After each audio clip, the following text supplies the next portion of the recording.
स्वागत है आपका सीक्रेट सेंटा पार्ट 2 में। पार्ट 1 में आपने देखा कि कैसे राघव के शरीर पे और उसकी जिंदगी पे एक डॉपलगैंगर ने कब्जा कर लिया था अधरों के कारण।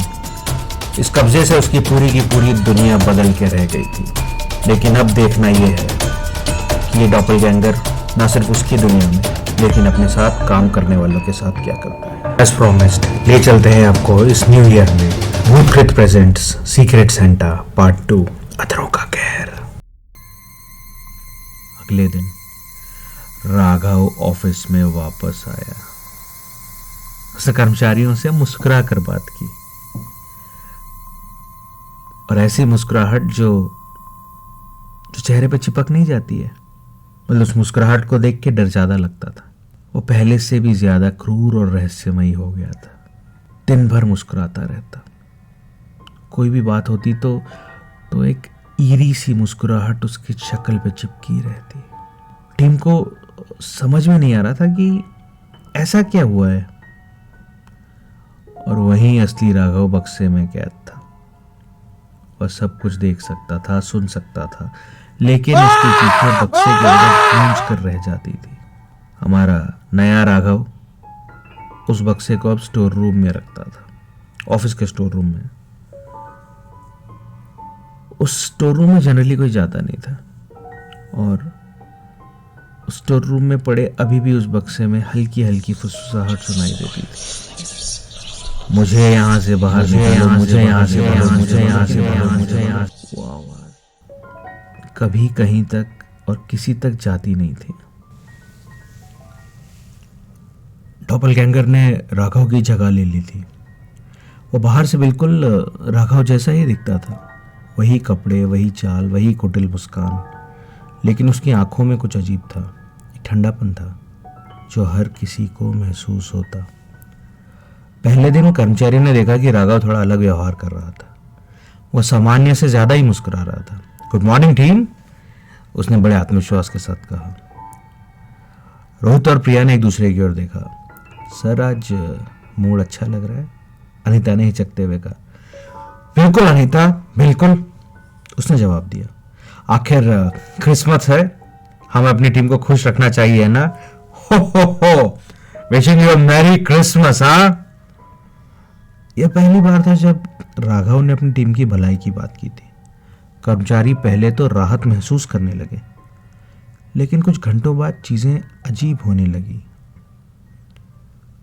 लंच के समय अनीता ने देखा कि राघव अकेले अपने कैबिन में बैठा था।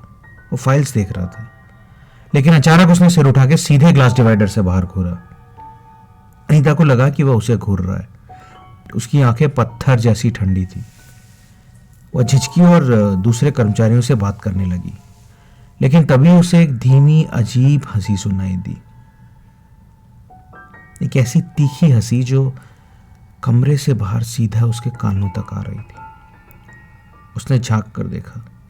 राघव अपनी कुर्सी पर अकेला बैठा था और हंस रहा था। उसकी हंसी धीरे धीरे तेज होती गई, लेकिन उसकी आंखें एक ही जगह स्थिर थी, मानो उस हंसी का और उस आदमी का कोई लेना देना नहीं था। जब राघव ने उसको देखा, एक बड़े झटके के साथ राघव ने अपनी शक्ल फिर से मोड़ ली। ऐसा अक्सर होने लगा था। राघव ने जब दूसरी ओर देखा तो अनीता डर से कांप गई। उसने रोहित को बुलाया। क्या तुमने सुना? वह अकेले में क्यों हंस रहा है? रोहित ने झांक कर देखा और देखा कि राघव सामान्य था, जैसे कुछ हुआ ही नहीं। रोहित ने अनीता को बताया कि कल जब फोटोकॉपी मशीन के सामने राघव खड़ा था तो वह एकदम इसी प्रकार झटके से ऊपर देखने लगा और वो बिना कुछ बोले छत को घूरता रहा। ऐसा तब तक हुआ जब तक रोहित ने आके उसे हिला के नहीं पूछा कि सर सब ठीक तो है। रोहित ने कहा कि अनीता थोड़ी अजीब सी बात है, पर पता नहीं क्यों उसको देख के मुझे ऐसा लग रहा है जैसे राघव का शरीर इंसान का शरीर ही नहीं है। उसे देख के ऐसा प्रतीत होता है कोई उस बॉडी में सेट होने की कोशिश कर रहा है। अगले दिन सुबह 5:30 बजे राघव ने मीटिंग के लिए बुलाया और राघव ने इंसिस्ट किया कि सब लोगों को फिजिकली ऑफिस ही आना पड़ेगा। ऐसा अक्सर होने लगा था। थोड़े दिन पहले राघव ने रात को 3 बजे सबको ऑफिस आने के लिए कहा। बहुत स्ट्रेंज था, लेकिन राघव को कौन मना करता, और जो नहीं आता उसको इमीडिएट फायरिंग का नोटिस जा चुका था। जब सुबह लोग ऑफिस पहुंचे तो राघव ने खड़े होकर बोला, टीम, मैं आप लोगों को एक नई चुनौती देना चाहता हूं। हम इस नए प्रोजेक्ट को 23 घंटे में पूरा करेंगे। लोगों ने कहा कि सर ये पॉसिबल ही नहीं है, इतने में तो हमको क्लाइंट से डेटा लेना है, उनका फीडबैक लेना है, उनको इनकॉर्पोरेट करना है। तो राघव ने कहा, यहाँ पे गाइडलाइंस और डेडलाइंस दोनों मैं डिसाइड करूंगा। ऐसा लगता है कि तुम्हें मुझ पे भरोसा नहीं है प्रिया। प्रिया ने कहा, नहीं सर ऐसी बात नहीं है। तो राघव ने बोला, भूल गई कि तुम्हारा बेटा कल स्कूल में कैसे गिरा था? प्रिया ठिठकी। हुआ यूं था कि कल जब प्रिया ऑफिस में थी तो उसको स्कूल से फोन आया, मैम आप थोड़ा जल्दी आइए, स्कूल ग्राउंड के बाहर आपका बेटा गिर गया है। जो वहाँ पहुंची तो उसने देखा कि उसके बेटे का स्कूल के डिस्पेंसरी में ट्रीटमेंट हो रहा था, लेकिन उसके बेटे को याद नहीं था कि उसको धक्का किसने दिया, और चोट काफ़ी बुरी लगी थी। उसके बेटे का सिर फट चुका था और 6 टाके आए थे। प्रिया ने काफ़ी बार अपने बेटे हरीश से पूछा कि हरीश तुम्हें किसने धक्का दिया, किससे लड़ाई हुई, तुम्हें चक्कर आ गया क्या? बट हरीश के पास कोई जवाब नहीं था। और हरीश जहाँ गिरा था वो स्कूल का फुटबॉल ग्राउंड था, जहाँ ना तो पत्थर थे ना कोई ऐसी चीज़ थी जिससे कि हरीश को माथे पे लगती। जब प्रिया ने राघव की ये बात सुनी तो वो थोड़ा डर गई। रोहित ने राघव को बोला कि सर आप ये हमें टास्क दे तो रहे हैं, लेकिन मेरे पास 6 और काम हैं जो आप ही ने मेरे को दिए हैं। तो राघव ने रोहित की ओर पलट के कहा, रोहित, अगर तुमने मुझसे बहस की तो तुम्हारी पापा की तबीयत फिर तुम्हारे ही हाथ होगी। रोहित सन्न रह गया। उसने किसी को नहीं बताया था कि उसके पापा का बीपी रात को एकदम से शूट हो गया था, और अपने पिता की बीमारी के बारे में तो राघव ने आज तक कभी नहीं पूछा था। उस शाम प्रिया ने महसूस किया कि राघव बार बार स्टोर रूम में जा रहा था। उसे शक हुआ, क्योंकि राघव ने कभी पहले इस जगह में कोई दिलचस्पी नहीं दिखाई थी। जब वो स्टोर रूम से निकला तो प्रिया ने दरवाजे के पीछे से झांका। अंदर उसे कुछ अजीब सा महसूस हुआ। वहाँ कुछ सेंटा के बचे हुए गिफ्ट पड़े थे, और बीच में रखा था वह सुनहरा बक्सा, चमकता लाल रंग का। जैसे उसने बॉक्स के करीब कदम बढ़ाया, उसे एक फुसफुसाहट सुनाई दी, मुझे यहां से बाहर निकालो। प्रिया, मैं तुम्हें सुन पा रहा हूं, मुझे यहां से बाहर निकालो। मैं राघव हूं, मैं यहां फंस गया हूं, मुझे बाहर निकालो। प्रिया ठिठक गई। उसने ध्यान से सुनने की कोशिश की, लेकिन अब वहां शांति थी। प्रिया ने फिर से कान गड़ाए, लेकिन अब उस कमरे में कोई आवाज नहीं थी। इतने में प्रिया ने पलट के देखा, और राघव दरवाजे के पास खड़ा होके मंद मुस्कान से प्रिया को देख रहा था। प्रिया डर के मारे जल्दी से स्टोर रूम का दरवाजा बंद करने लगी। तो राघव ने कहा, मैं ही तुम्हें आवाज लगा रहा था, प्रिया क्या कर रही हो? प्रिया बिना कुछ बोले वहां से जल्दी से बाहर निकल गई। रात के समय जब पूरा ऑफिस खाली हो चुका था, प्रिया एक प्रेजेंटेशन फाइल लेने के लिए ऑफिस लौटी। जैसे ही वह अंदर पहुंची, उसने देखा कि राघव अपने कैबिन में अकेले बैठा हुआ है, और इस बार वह बिल्कुल भी इंसानी नहीं लग रहा था। उसकी मुस्कान खिंची हुई थी और उसकी आंखें गहरी लाल हो चुकी थी।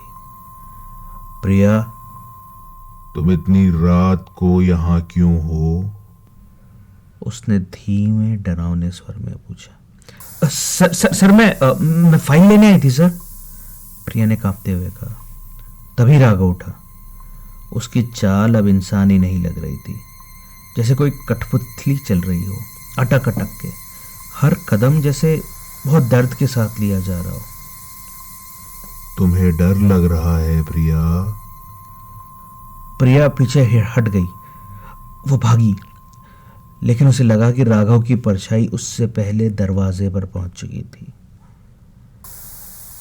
तुम सब मेरी दुनिया से बाहर नहीं जा सकते।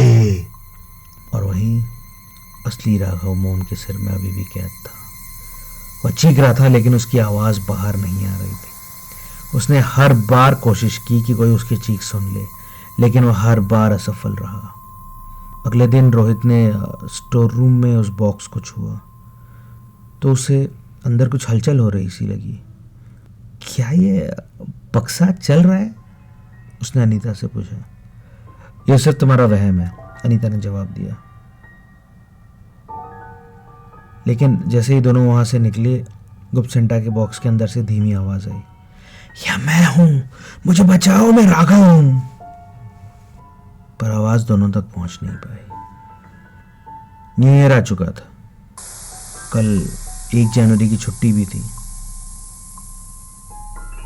लेकिन पूरा ऑफिस बिना किसी बात किए टेबल पे बैठा था। हर टीम मेंबर की शक्ल पर वही मुस्कान थी जो कुछ टाइम पहले राघव की शक्ल पे थी। एक ठंडी मुस्कान जो होठों तक खिंची हुई थी। पिछले 5 दिन से एक भी इंसान, या जो भी वो बन चुके थे, ऑफिस छोड़कर घर नहीं गया था। सब लोग सिर्फ काम कर रहे थे। सबकी आंखें एकदम काली सी हो चुकी थी।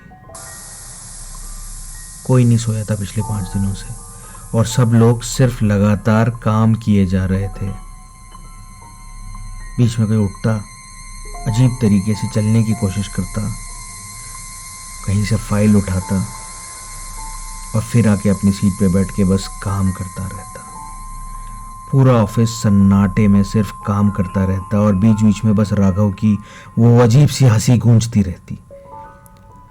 लेकिन अब उस हंसी से किसी को कोई फर्क नहीं पड़ रहा था, क्योंकि रात के 11:30 बज चुके थे और अंधेरे में लोग सिर्फ काम ही करे जा रहे थे। प्रिया ने अपने नाखून नोच लिए थे। राघव चारों ओर कमरे के घूम रहा था। लोग सिर्फ अजीब सी हरकतें करते और बैठ जाते, और बीच बीच में राघव आके कहता, 24 घंटों में ये काम हमें खत्म करना है। और वहीं पे असली राघव हमेशा के लिए उस मोम के सर में कैद अपनी चीखों के साथ चिल्लाता रहा, मैं राघव हूं, मुझे माफ कर दो। कोई मुझे सुन पा रहा है? मेरी आवाज सुन सकते हो? प्लीज मुझे यहां से बाहर निकालो, प्लीज मुझे यहां से बाहर निकालो, ये क्या हो रहा है? और ऑकवर्ड सॉल्यूशन इसी प्रकार से काम करता रहा, करता रहा, करता रहा, करता रहा। तो जुड़े रहिए हमारे साथ। मैं ऋचा और मैं हर्षा। लाते रहेंगे आपके लिए कुछ ऐसे ही किस्से और कहानियां भूतकृत में।